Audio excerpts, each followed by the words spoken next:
kung gusto mo siyang makonsensya utol yun po talaga ang tanging paraan. And then sa mga gustong magmensahe pa sa mga partner ninyo or sa mga exes ninyo, is yun din po yung tanging mensahe na para makonsensya yung ex ninyo at saka para maalala niya ulit kung ano yung halaga mo.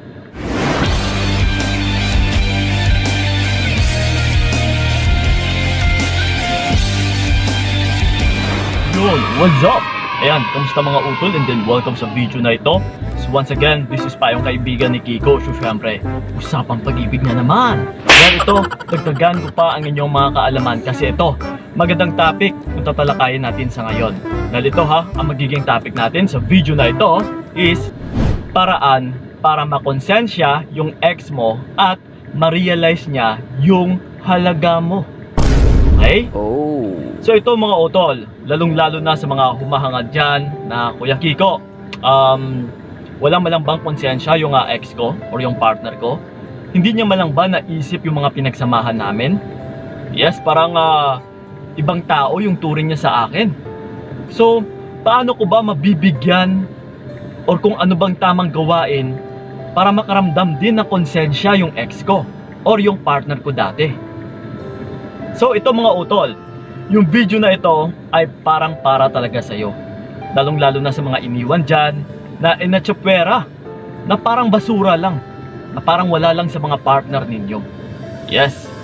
So una sa lahat, again, once na iniwan kayo or ayaw na ng mga partner ninyo or kinakalasan na kayo, is huwag na huwag talaga kayong maghabol. Okay? Unang-una talaga yan utol, na huwag mo siyang habulin. Huwag mo siyang suyuin. Huwag na huwag mo siyang pigilan. Kasi kung nakakaramdam ka na lang palagi, halos sa oras-oras is puro pasakit yung binibigay sa'yo, it's not worth it utol na ipaglaban pa ito. Nahahabulin mo pa siya or pigilan mo pa siya.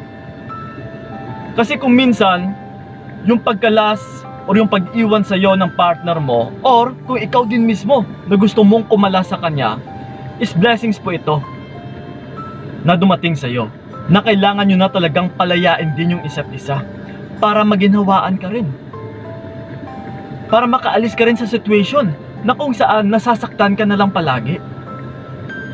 Kasi kung mag-i-stay ka sa situation na kung alam mo naman na nasasaktan at saka nahihirapan ka araw-araw, ay talagang yun at yun lang din yung matatamasa mo araw-araw kung hindi ka aalis sa situation na yan. Okay?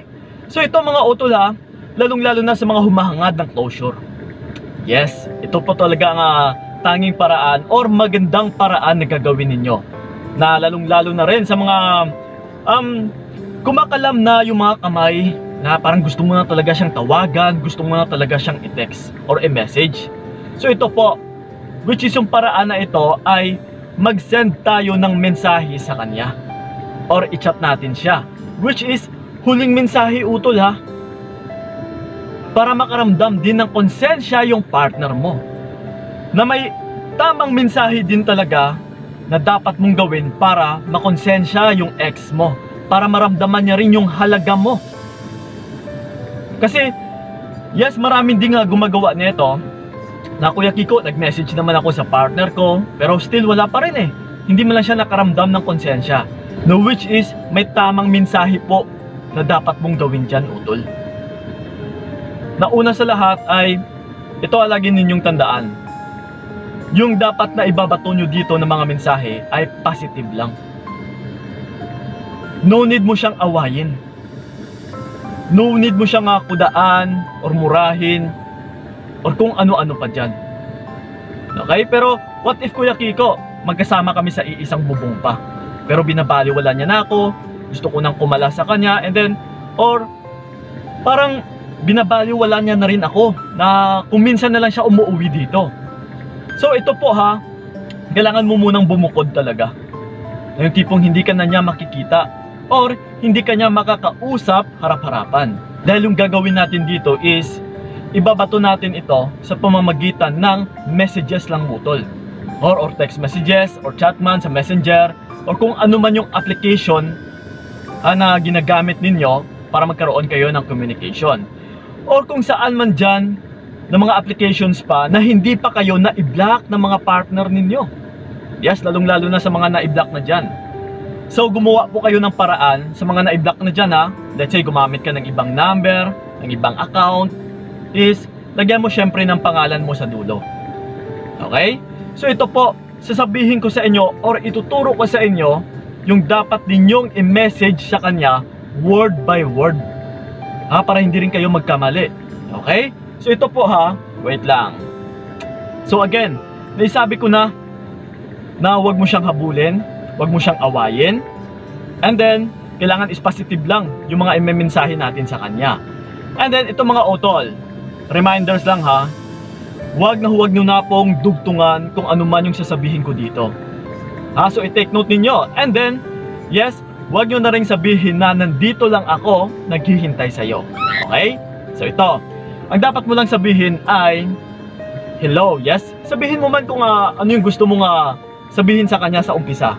Hello man or hi, pero huwag mo nang banggitin yung call signs ninyo or yung enderment ninyo. In Tagalog is yung tawagan ninyo.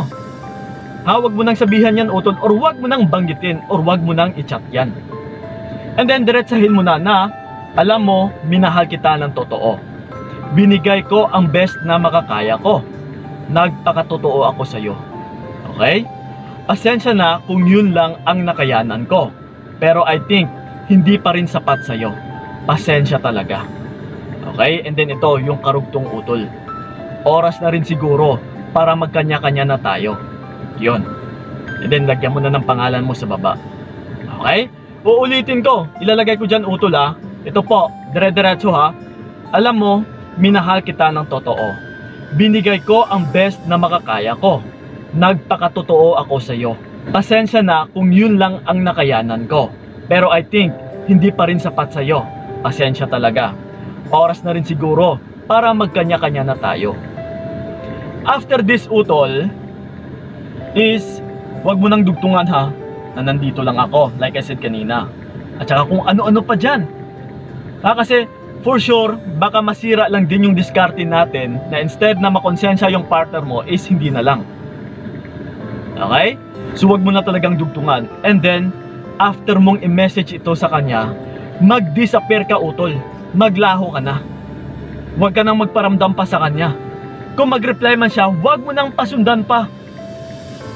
O huwag ka nang mag-response pa na kung ano-ano pa dyan. Basta ito lang yung pinakahuling mensahe natin na ibabato sa kanya. Ha, bahala na siya kung ano man yung iisipin niya. Pero trust me utol, kasi yung pinaka main target natin dito na para makonsensya yung ex mo is for sure magagaranti ako sa'yo. Makakaisip or makakaramdam ito ng konsensya. Na bigla itong manghihina at saka ma-realize niya kung ano yung halaga mo. At saka maiisip niya rin kung ano ka klaseng tao pagdating sa kanya.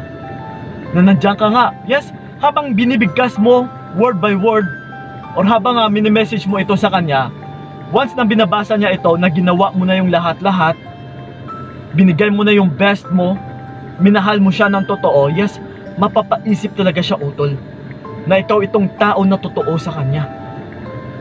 Kahit sabihin pa natin na may iba siyang babae sa ngayon, maipagkukumpara ka talaga niya. Na dito na papasok yung comparison. Na maiko-compare ka niya na oo nga, totoo yung ex ko dati. Walang halong kasinungalingan, walang bahid ng pagloloko. Yes. So marami at marami talaga siyang maiisip. Ha, unlike dito sa bago niya. Or kung kahit anumang mga dahilan niya kung bakit kayo nagkahiwalay.